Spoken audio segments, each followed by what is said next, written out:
Michigan State still has a Mel Tucker problem. He won't go away.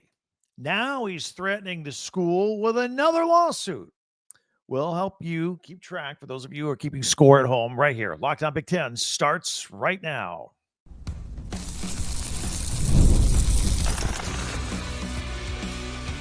You are Locked On Big Ten, your daily podcast on the Big Ten Conference. Part of the Locked On Podcast Network, your team every day. Welcome to Locked On Big Ten. I'm Craig Sheeman, 40 years as a sports talk show host and play-by-play announcer, and I want to thank you for making us your first listen each and every day. We're free and available wherever you get your podcasts and on YouTube. Part of the Locked On Podcast Network, your team every day. Hit that free subscribe button down below while you're watching so you don't miss a single episode. All right, so former football coach Mel Tucker is threatening Michigan State with another lawsuit. We'll explain. Plus, we have an actual game plan for the Buckeyes spring game or whatever they're calling it this weekend. Plus, our power rankings. Got a special one here at the end of the podcast there. But we just talked about former Michigan State football coach Mel Tucker, 3 days ago on a Locked On Big Ten podcast, because we learned that the NCAA is breathing down the Spartans' neck or the athletic department's neck for alleged recruiting violations that go back to when Tucker was the school's football coach. By the way, we still don't have any new information on that. The president still has to meet with the NCAA, and we're going to find out what's going on. I expect something to break on that any day now, and we'll have it for you here, right here on Locked On Big Ten. But now Tucker is threatening to sue the school unless they pay for his legal fees, his legal defense, in a lawsuit against Brenda Tracy, the woman that he was involved with that led to his termination at Michigan State in the first place. So, okay, quick lightning round recap here. Mel Tucker exploded onto the scene in East Lansing his second year as head coach because he won 11 games. That was unheard of in East Lansing. So the school thought they struck gold with their football coach. They tore up his brand new contract. They gave him a new one for almost $100 million. That was unheard of almost at that time. Brenda Tracy, a vendor employed by the athletic department who happened to be an advocate for abuse survivors, accused Tucker of inappropriate behavior and sexual harassment. Tucker claims they had a relationship that was consensual between the two, and he didn't do anything inappropriate. But the school did a quick investigation, and they fired Tucker anyway midway through the 2023 season for cause. Tucker, again, stating that the relationship with Tracy was consensual, is suing the university for wrongful termination, and he wants his money. That has nothing to do with the lawsuit we're about to talk about here. Tracy is suing Tucker for defamation. That's what we're going to talk about. And that brings us to this story here where Tucker says Michigan State needs to pay his legal defense in this lawsuit brought forward by his accuser. Tucker says that his contract from when he was the football coach states that the school must pay for his defense because he was their employee at the time of his alleged behavior. Michigan State has denied Tucker and his attorney's request to pay for these legal fees. So Tucker's lawyer filed an intent to sue the university, which is required by Michigan state law. Tucker's lawyer states that they will seek $125,000 in legal fees for this particular case. Now, Tracy and her lawyers have yet to legally inform Tucker of their intent to sue him for defamation in this case because he's been hard to find. He's been laying low, and they've not been able to serve him official papers. So they acquired from a judge recently the right to use alternative methods to serve Tucker with Tracy's lawsuit. I'm not a lawyer. I'm not exactly sure what that entails, but there are other ways around from physically serving papers to a person. Michigan State is trying hard to move on, and they want to turn the page on this chapter in their history. But with multiple lawsuits and tens of millions of dollars at stake, it doesn't seem like this noise is going away anytime soon, which is a shame because Coach Jonathan Smith is trying to get his team to turn that page and move forward. They're getting ready for year 2. They're in spring football right now, and that's going to go through April 19th. The Spartans will not have a traditional spring game. In fact, they've not had one since 2019.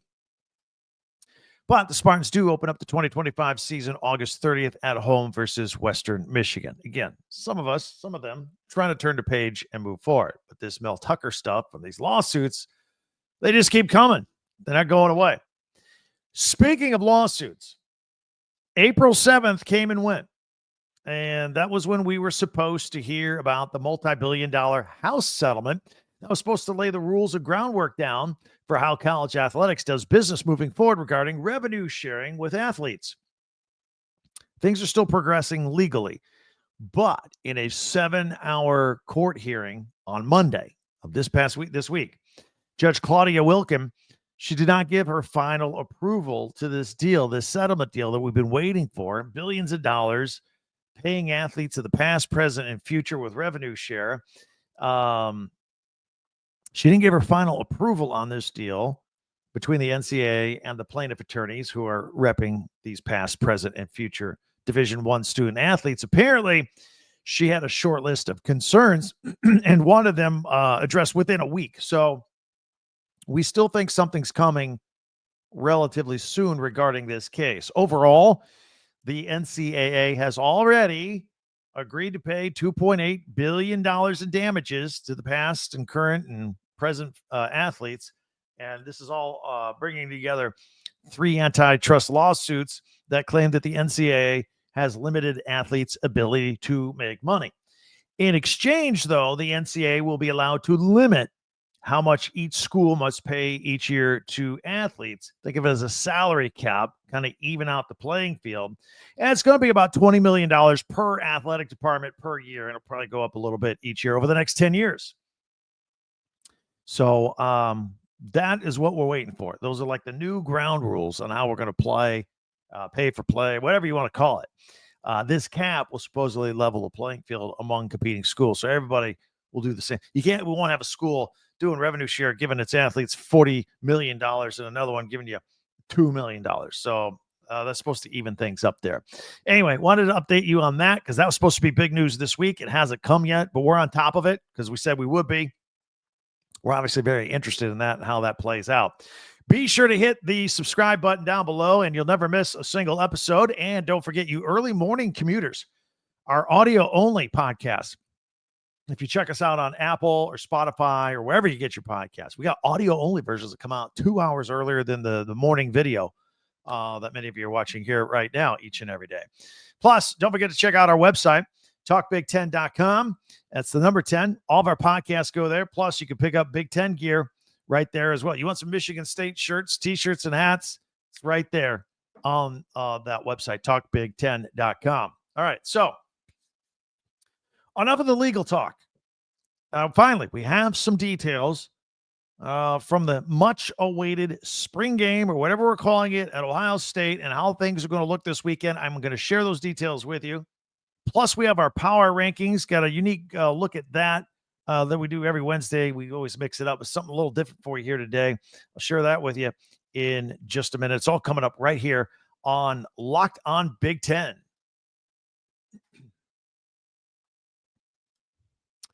Supply House. Get the supplies that you need from the site made for the skilled trades. Supply House. Whether you're in plumbing or HVAC or electrical work, Supply House is the reliable way to order products online.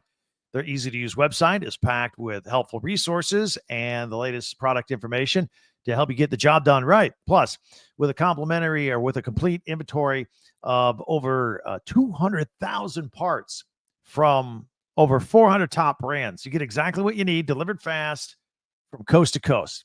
So if you need help with an order, Supply House offers expert support and industry-leading service, so you'll always talk to a real person. It's great.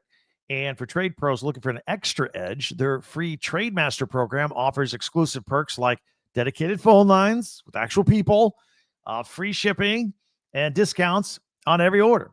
Thousands of skilled professionals are already taking advantage, and now it's your turn. Join the Trade Master program today at supplyhouse.com/TM and start ordering plumbing, HVAC, and electrical supplies with just a few clicks. Plus, Use promo code SH5 for 5% off your first order. Again, that's supplyhouse.com. Supplyhouse.com. All right. I want to thank everybody for making Locked On Big Ten your first listen each and every day. You everydayers out there especially. Meanwhile, be sure to hit that subscribe button down below and share and follow and like Locked On Big Ten. And we cover all of the teams, all 18 teams, your teams every day. And check out our website, talkbig10.com. All right, Ohio State Buckeye fans, here's what you've been waiting for. We got the details on the spring game weekend this weekend. I'm looking forward to this. I know a lot of you are as well. Ryan Day has announced what his actual format for the spring game. Okay, so remember, coming off a 16-game championship run, there was a time that Ryan Day didn't seem too eager to go ahead and have another game and have a spring game. Then there was some sort of talk of some sort of fan fest. Ohio State started selling tickets to something, wasn't really defined, but people were buying them between $8 and $35. But to what, we didn't know at the time, but people wanted to be part of it. So it didn't matter. People were buying these tickets. But what we know now, Saturday, the Buckeyes are going to divide up their team, offense and defense. Offense will be scarlet. Defense will be gray. Both sides will face off in a scrimmage at Ohio Stadium. Veterans will start off by playing what we call a thud tempo. Basically, the first few series, you play till you hit. That's it. You don't tackle. You don't twist anybody to the ground, any of that. And then they'll blow the whistle on contact. And then after a couple series of that, things will pick up and go to full go. Game on, except for the quarterbacks, of course. Can't touch them at any time. Earlier when Day was pondering not having any kind of spring game, he finally realized that a lot of experienced players were moving on, going out the door to the NFL. And then a lot of other guys that were next in line, next man up, really didn't have a lot of playing experience. So he didn't like the idea of going cold into the Texas game, the season opener against Texas. And the first real stadium game action and experience that some of these kids would be having would be that game when everything was for real and on the line. So he changed his mind and he changed it back to, putting on a spring game experience of sorts, if you will. Kickoff will be at noon Eastern on Saturday. I can't wait to see quarterbacks Julian Sayin and Lincoln Kienholz compete. We've talked about them a couple different times in the last week here on this podcast, and I want to see them in action, live action. I think it'll be exciting. That's what's good about these spring football games. So, again, if you've watched any of our podcasts or if you've missed them, go back and see them for a second listen after you're done today. But the word on the street is that Kienholz is ahead of Sayin. Kienholz has been with the system for a couple of years now, and Sayin is really getting his first shot at it. So I want to see how these kids, I want to see the eyeball test with my own eyes and make my own opinion on that, as I'm sure many of you do as well. So that spring game event, noon, Saturday, Ohio Stadium this weekend. Meanwhile, as long as we're talking about Ohio State, got some other stuff to share with you. Athletic director Ross Bjork, he spoke with the media recently, and he said that fans will start noticing some improvements to the game day experience at the stadium in 2025. Now, he did not offer a lot of details, but he said the Buckeyes want to recreate that atmosphere that they had during that home playoff game versus Tennessee. And I mean, think about it. That was pretty intense. I mean, there's the Michigan game and there's other big games, but you have to admit there was something a little extra electrical about that home playoff game against Tennessee. And then the beatdown that the Buckeyes put on the Vols was just incredible. So, Bjork went on to say as technology becomes more readily available and whatnot, they're going to start adding some enhancements, and they would implement some more things to enhance the Buckeyes game day experience. I don't know if that means lights, lasers, scoreboard technology, fireworks, the whole thing. It was certainly electric that night in December. Speaking of that Tennessee Buckeyes playoff game, the weather that night was absolutely frigid. Well, it was cold on one sideline, and I wasn't the Buckeyes sideline. It was the Tennessee sideline. They were pretty cold. Former quarterback Will Howard who was telling a story. He was on John Gruden's quarterback class that, Gruden's been doing for years. And he was talking about that game. And he said that, and he knows that John likes Tennessee and has ties to them. He said the Tennessee players trying to be tough, and they came out for warm-ups with no shirts on and just trying to make a statement out there in the cold. And Howard saw this and he thought to himself, what are these clowns doing? It's freezing. This is amazing. So he also noted that the Tennessee players quickly turned around, went back inside and put extra layers of clothing on, and then came out and finished their warm-up. He said at that moment, he knew that Ohio State was going to win that game. And he was right. It looked like it. You remember that? Remember that game? It was one-sided from the get-go. And I do believe there was a mental edge right there. Cold weather, the home game for Ohio State, great atmosphere. Buckeyes go on to win that game 42-17. It was never in doubt. It was 21-0 in the first quarter. And maybe Will Howard was onto something, spotting that Tennessee was beat before they even walked down the field for real for the game. Meanwhile, we've talked a lot about the class of 2025, a lot of recruiting we like to talk about here. Class of 2026, we made note of that. How about the class of 2027? Ryan Day and Brian Hartline have offered 4-star wide receiver Damani Warren a scholarship. Now, maybe you haven't heard of him. Class of 2027, it's a pretty young kid. But he's the 4th receiver from that class to receive a scholarship offer already from Ohio State. Again, all class of 2027. Ohio State doesn't mess around at wide receiver. And I'm sure all of these kids will be good wherever they go. We'll see how many of them accept the scholarships at Ohio State, or if they go talk to, I'm sure they'll get scholarships from other schools as well. But they would look especially good at Ohio State based on the Buckeyes' track record at wide receiver, in my opinion. So always keeping an eye on that. Brian Hartline, even though, he's moved up, doing the coordinating now, he's still going to be locked into that wide receiver pipeline. He's just been the best. He's just been the best at it. And looks like he's still continuing down that path as well. All right. Now, what if you combined the success of football season and men's basketball season at every school, all 18 schools of the Big Ten, combined them, and then power rank the Big Ten standings based on that? That's what we've done. That's what I said at the top. We always do power rankings on Wednesdays. Mondays, we always do top 10 Big Ten observations. Tuesdays are Tuesday tweets. Wednesdays, we're going to power rank something. Thursdays, we look ahead at the Big Ten Network, and we highlight Big Ten classics and live action. And on Friday, we make our picks and predictions to any upcoming games or odds or numbers or all that kind of stuff. But back to the power rankings. That's what we're going to – I found this from College Football News.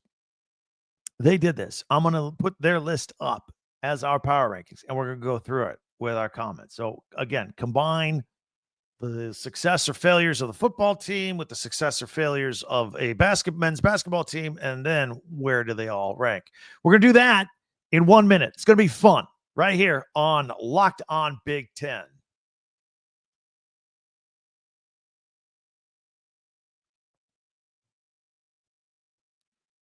Time now for power rankings. Let's do this. We do it every Wednesday here on this podcast. It's always fun. I'm going to put this on the screen. And if you're audio only, no problem. We'll describe it in detail. Again, College Football News put out a list. They ranked all 18 Big Ten teams based on the combined successes and failures of their football programs or their men's basketball programs. And then basically taking a step back going, all right, what kind of year did the athletic department have based on those two high money earner sports, if you will? All right, so let's go full screen with this, and let's hash it out. Let's talk it out. Now, again, this is from College Football News. Want to give them the credit for this. They've got Ohio State at number 1. Look, one thing I can tell you right now, based on the teams that are ranked high and based on the teams that are ranked low, football had a lot of weight in this. Obviously, Ohio State, they won a national championship of football. Their men's basketball team finished middle of the 10th out of 18 in the Big Ten. But what this is telling me is, in their opinion, a national championship in football trumps everything. And even with, let's say, mediocre finish in the basketball, in the standings of the Big Ten standing, Ohio State's number 1. number one in the power rankings. All right. Again, emphasis on football. Oregon at number 2. You're the Big Ten champions. You were undefeated in football. Hoops, not a bad season. Dana Altman, 25 wins. So Oregon, the second best when you're combining football and men's basketball. Oregon, number 2 in this power ranking. Got Michigan at number 3. And for a quote unquote down year for football, but a football year in which you still beat Ohio State and Alabama in the bowl game. Then you throw in Dusty May with his huge turnaround with a basketball program, 27 wins, plus the Big Ten tournament championship. The Michigan Wolverines, third best season of football and basketball in these power rankings, according to College Football News. So you get a feel for what we're doing here. All right, here's the rest of the list. We got Illinois at number 4, Brett Bielema with a 10-win season, Brad Underwood, basketball, injuries, illness, still scratched out, 22 wins this year. Illinois, very successful. At number 5, Penn State. Wade football was the last 4 standing in the college football playoffs. Great year for Penn State and James Franklin. However, basketball, 17th place in the Big Ten. It was a bad year for basketball, but there doesn't seem to be a drag. Again, this is what I mean by their list. Apparently, football carries more weight than the basketball, because you would think if Penn State was ranked so high and the basketball is ranked so low that maybe that Penn State would be in the middle of the pack, but not the case. Football carries the day into the playoffs. Number 5, according to these power rankings. Number 6, they got Indiana. Why not? Kurt Signetti, 11-2 on the football field. However, a down year for basketball. Mike Woodson, he leaves. They don't make the tournament. So, again, football carrying the day with this power ranking. At number 7, they've got Michigan State. Tom Izzo and the Spartans won the regular season title in the Big Ten. Football, 5-7, year 1, Jonathan Smith. At number 8, the Nebraska Cornhuskers. They finally made it to a bowl game. Dylan Raiola looks spectacular going into his second year. The basketball team won the Crown tournament, right? The Crown is the new NIT as far as people are concerned. They just won that a couple days ago. So Nebraska, the 8th best athletic department year with football and men's basketball. After Nebraska, we got Iowa coming in at number 9. Look, another steady 8-win season for the football team. And basketball was a struggle this year, just above 500, 17-16. Fran McCaffrey, after 15 years, stepped down, moved down, went to Penn. And they're starting over in basketball.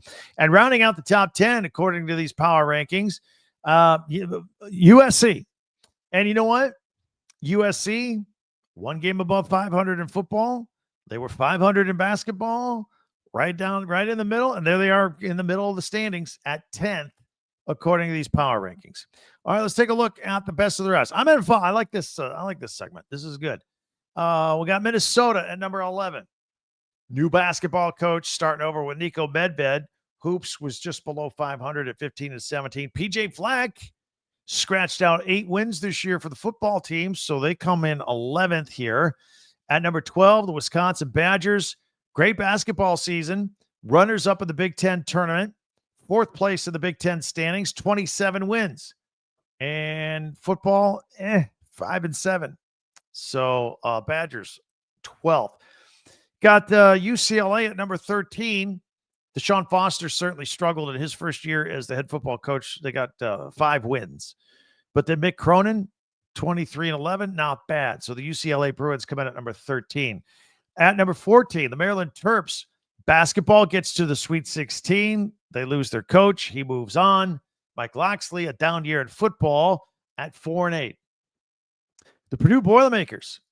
Disastrous football season under Ryan Walters at 1-11. He lost his job, but basketball, Matt Painter anchoring him up a little bit, getting him out of the basement, got him into the Sweet 16.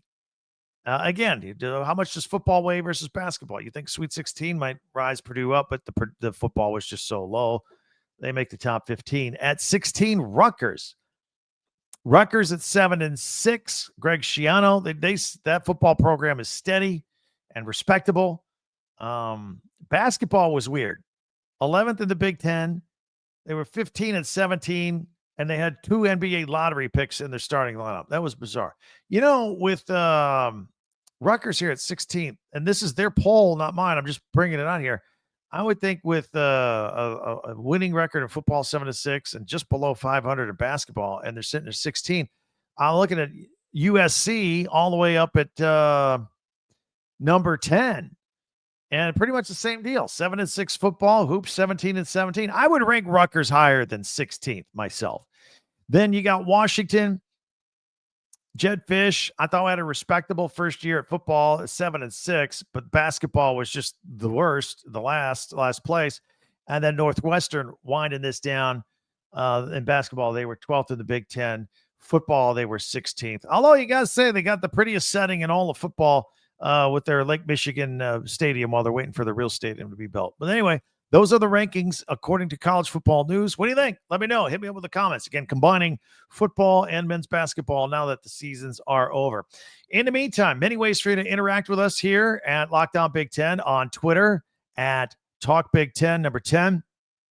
Always looking forward to have you reach out to us, and also comments on YouTube as well. Don't forget our website, talkbig10.com. That's with the number 10. You check that out. All of our podcasts go there. Plus, you can always get yourself some school merchandise there as well. Always invite you for a second listen. Catch up on what we did yesterday. Yesterday, we talked about how Snoop Dogg was helping out USC with recruiting. If you're a Trojan fan, you want to go check that out from yesterday's podcast. In the meantime, be sure to subscribe for free. That way you'll never miss an episode. And don't forget, for you early morning commuters, our audio-only podcasts are available 2 hours earlier on Apple and Spotify, wherever you get your podcasts. So you can go check those out as well. And I'll invite you to give a second listen to our friends at Locked On NFL Draft. We're about a little more than 2 weeks away from the NFL Draft. Damian Parson and Keith Sanchez will have you there, covering everything, all the rumors, the rankings, news every day. Find Locked On NFL Draft on YouTube or wherever you listen to your podcast. Thanks for checking us out. I can't wait till we meet again tomorrow. Tell your friends about us. We're here every single day. For Locked On Big Ten, I'm Craig Sheeman. We'll talk to you next time.